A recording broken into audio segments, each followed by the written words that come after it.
Diablo the truth, man. So, actually, I was going to do this video yesterday. I'm going to do this video.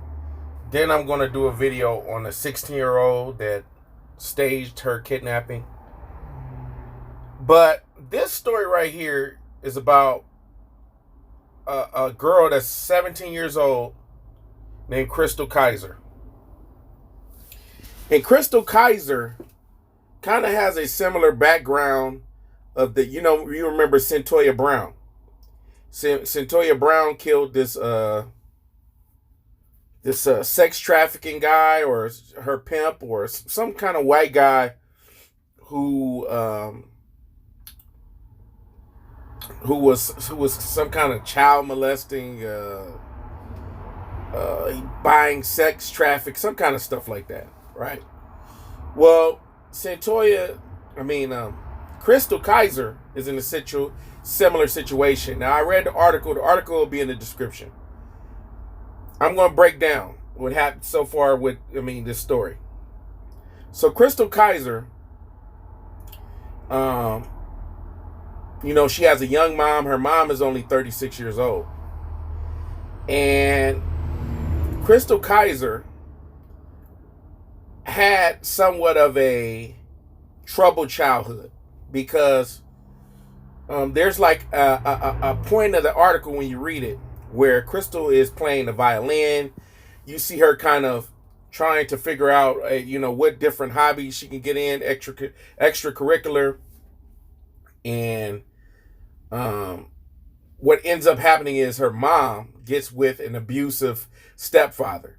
And how many times have you heard this story, where it's a single black mom, she gets with somebody that's abusive, and because that person's abusive, the children end up trying to avoid home and getting into the streets and getting into trouble as far as getting into the streets.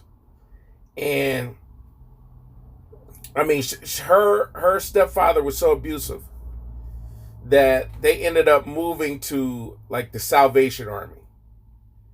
And they were staying at the Salvation Army, and she had it rough. From like a little girl. I'm talking about like 14 years old, 15 years old.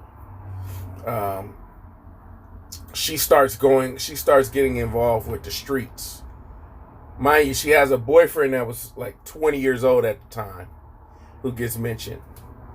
And they have like a domestic dispute. They have like some kind of physical altercation where he's fighting her.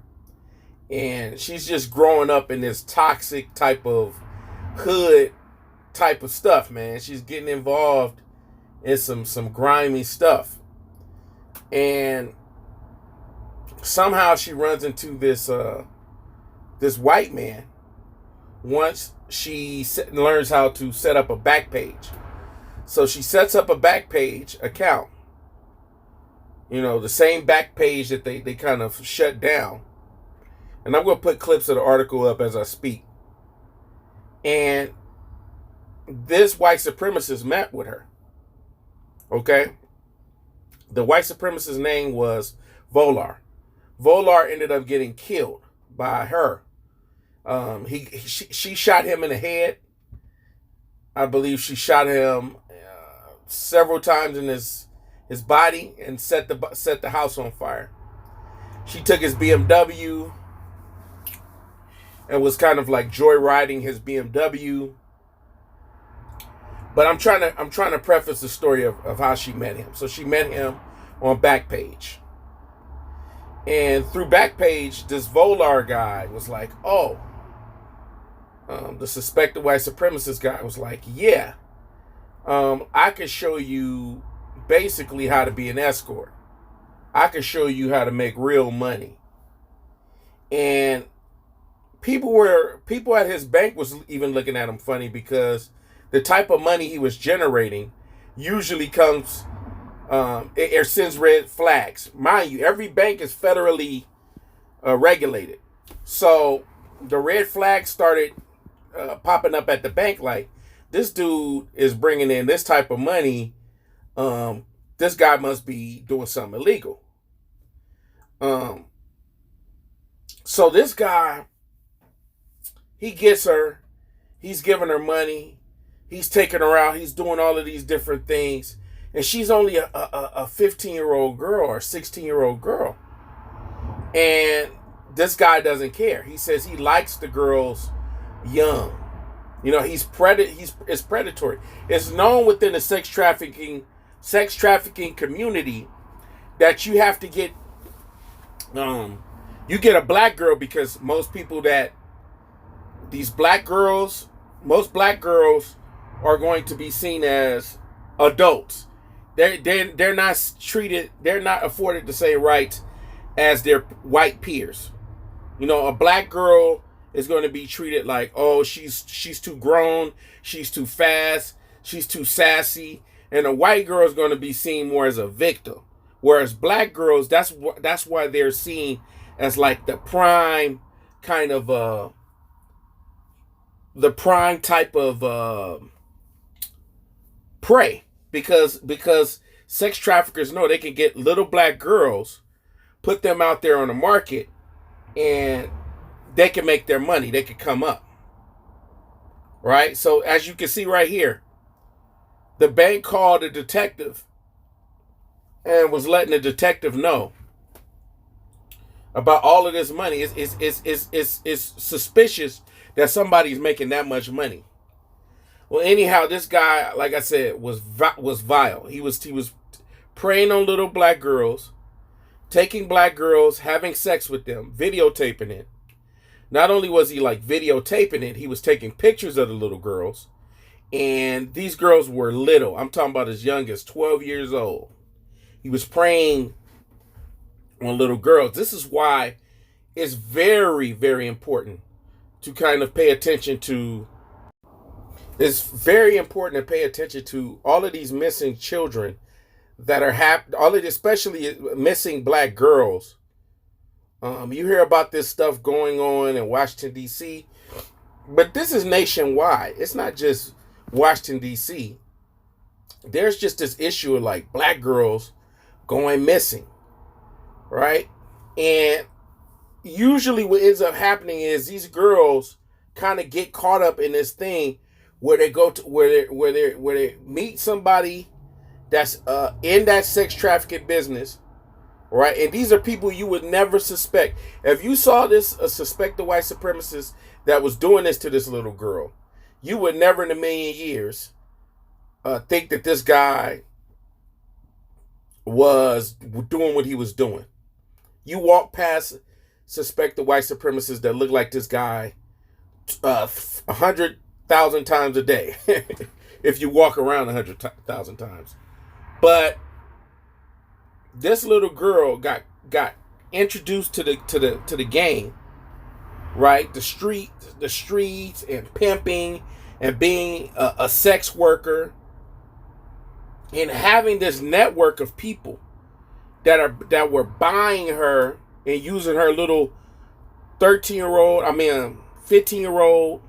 16-year-old teenage body for their sexual pleasures. You see? This is a major issue. There's so many stories like this. But the little girl, she's in between messing with this white pimp and her young black boyfriend. That's 20 years old, right? And he's telling her, oh, you need to have a pistol, you need to do this and you need to do that, and you kind of got to come up. And there's even text messages of this little girl. She's texting her boyfriend talking about she's going to get a BMW because the guy drives a BMW. It's just all over the place. It's all kinds of foul. So the little girl says that she shot him in self-defense, and they're trying to use this law, right? And there's this law that's out there that protects victims of child sex trafficking. There's a law that's out there that protects them. There's a statute or clause. But what the judge is kind of saying is, I don't think that clause is going to protect her from a violent crime. So it's a very, very complicated case.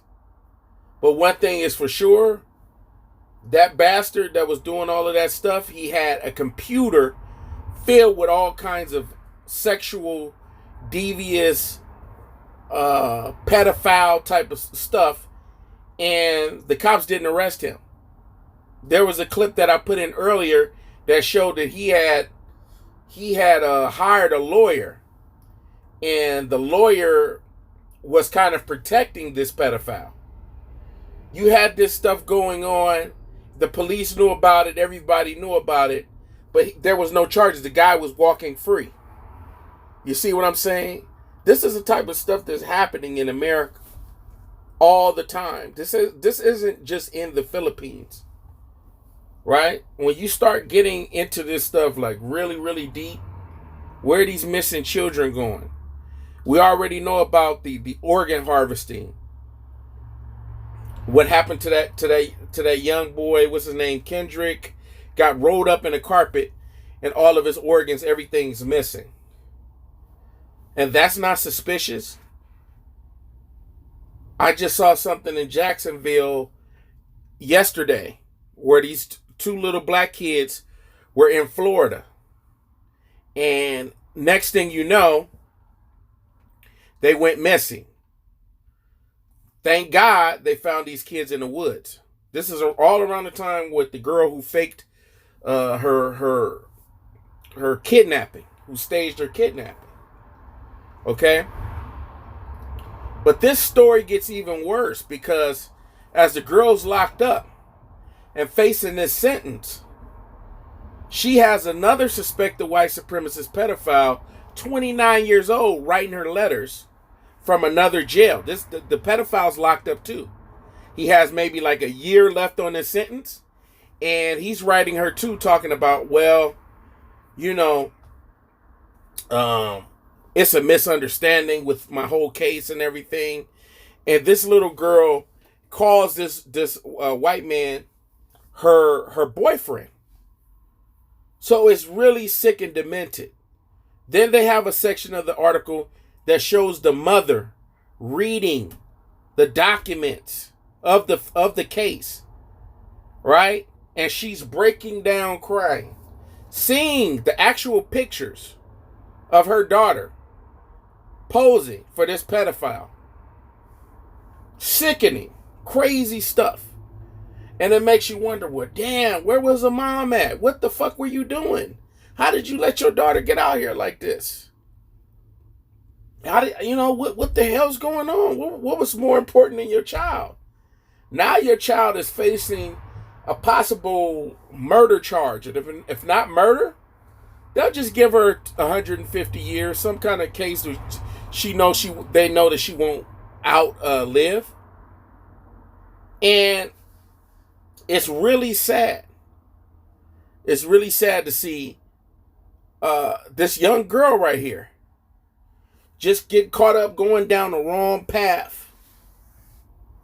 And it's really sickening, man, because I have little girls. So when I read this story, I was just like, oh my God, this is horrible. This guy used to, the white pimp that she killed, this guy used to go on the dark web, and he used to go on tour, this an anonymous deep web website stuff, dark web, and he would go out there and this is how he would do his transactions through Bitcoin and all kinds of weirdo shit. It gets really dark and nasty. And another thing in the black community, we got to get rid of all of these people that's glamorizing pimps, right? These pimps are like one of the main people that are out here promoting this child trafficking type of stuff. They get these little girls young and put these little girls out there to sell their bodies young. And these girls often come from broken households where their parents are in some kind of complicated situation, and these kids have to depend on the streets. And they run into these guys, and these guys manipulate them and make them believe that, hey, this is a way you can have nice things. This is a way you can really see everything I have. This is a way we're living. You're actually doing it. You're doing better than your friends. And they're getting brainwashed and manipulated into believing that sex trafficking is just completely normal. You know, this pimp is my daddy. Because they're looking for a father figure, and they find a father figure in the wrong individuals. So I think in the black community, we have to stop glamorizing, and we should condemn these damn pimps that are out here. I stay in South Los Angeles. I see a bunch of women working, doing sex work at crazy times in the morning, in the cold. And the shit is disgusting. It's horrible. But I had to make this video about Chrystul Kizer. Very important article. I implore you, if that's a good word to use, to go read this article. It'll be in the description by the time this uploads. And I'm out, man. It's Diablo the Truth. I want you guys to like, comment, subscribe. And I'm out, man. Peace.